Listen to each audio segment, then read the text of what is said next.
लगी हमारा हरदी सोना सुना जा तवार के काहे गाला घोटे लो दीवाना अपना प्यार के। ऐसे मत बोला तो कैसे बोली? ए हो लगी हमारा हरदी सोना सुना जा तवार के काहे गाला घोटे लो दीवाना अपना प्यार के। होई जइबू अखिया के हमारा तू सपना पूछी हाँ जानी की कहाँ जाइबो। हरे आज भर कोरा में सुतल रही मोजनू मंगर के परीक्षा जइबो।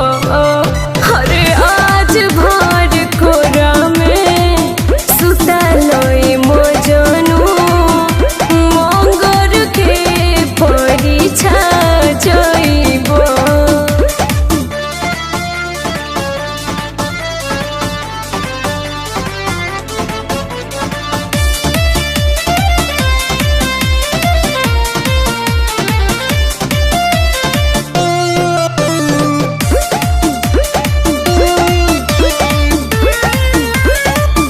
ऐसे काहे रोवतार हो हमार भीतरी से कुहू को दिल हो।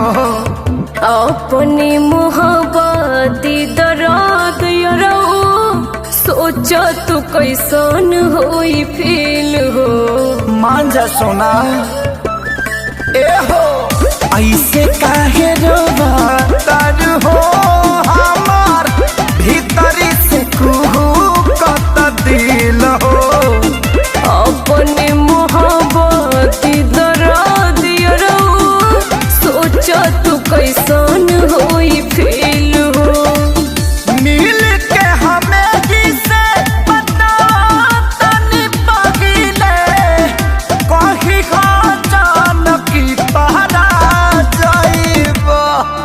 हरे आज भर कोरा में सुतल रही मोजनू मंगर के परीक्षा जइबो। हरे आज भर कोरा में सुतल रही मोजनू मंगर के परीक्षा जइबो।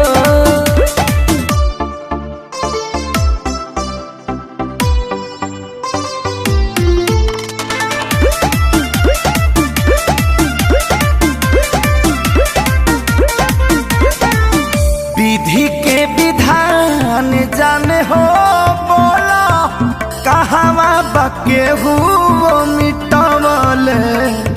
मन पर हाथ काट के रहा खुनवा से मंगिया सजवले। ये ना देबू का सोना एकदम ना। विधि के विधान जाने हो बोला कहवा बके हुओ